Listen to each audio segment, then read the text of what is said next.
Il n'y a pas que les rayons d'œufs au supermarché qui sont vides, il y a les poulaillers aussi. Je suis actuellement dans un bâtiment de poules pondeuses en plein air qui est vide depuis plus d'1 an et je vais vous expliquer pourquoi. C'est un genre d'esclavage moderne. Il n'y a aucune logique en France. On avait avant les friches industrielles en France, on a maintenant les friches agricoles. C'est une question de centimes, ni plus ni moins. Tout d'abord, écoutons notre ministre de l'Agriculture. C'est très symptomatique la crise de l'œuf. On n'en produit pas assez parce que c'est trop compliqué aujourd'hui d'installer des poulaillers parce que la réglementation est très contraignante et parce que les Français ne veulent plus voir de bâtiments d'élevage. Et pourtant, si ce bâtiment est vide aujourd'hui, c'est clairement pas à cause des riverains, des normes environnementales ou des écologistes. C'est un bâtiment de 25 000 poules pondeuses maximum. C'est du plein air parce que les poules elles peuvent sortir comme elles veulent. Elles vont dans un jardin d'hiver et après il y a 8 hectares de parcours pour les poules. Jusqu'aux arbres qu'on voit au bout là. Oui.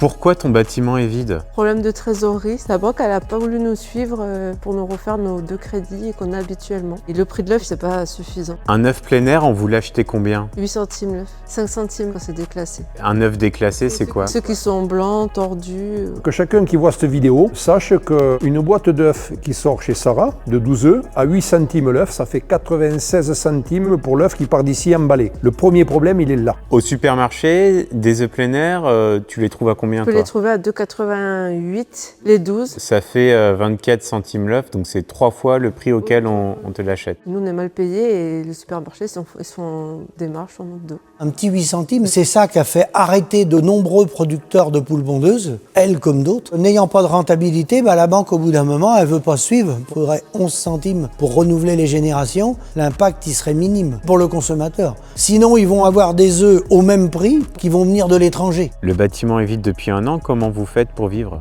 Du coup, moi, je suis repartie travailler à l'usine et mon compagnon, lui, il est au chômage pour l'instant.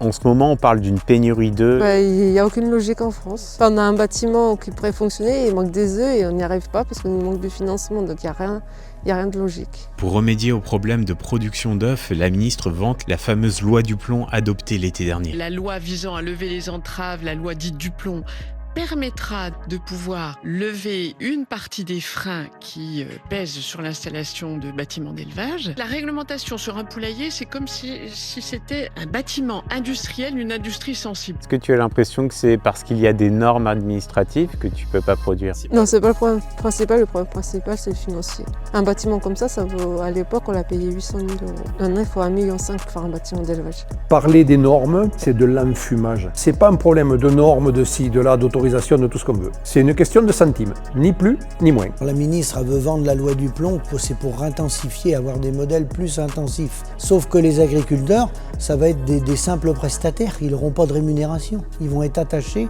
à l'industrie agroalimentaire et aux centrales d'achat. En fait, on va les produire, les œufs.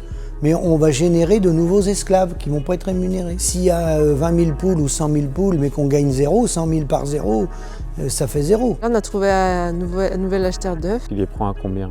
9,50 € les 100. 1,5 centime de plus, vraiment ça change tout pour vous? Oui, ça quoi. ferait 120 000 euros de différence par an. Et là, on pourrait redémarrer. J'ai fait une cagnotte sur Litchi pour essayer de récupérer des fonds pour faire une trésorerie pour pouvoir relancer l'élevage. Les comptes sont faits, les prévisionnels sont faits, tout est fonctionnel. Il nous faut retrouver un peu de financement pour remettre ça en piste, tout simplement.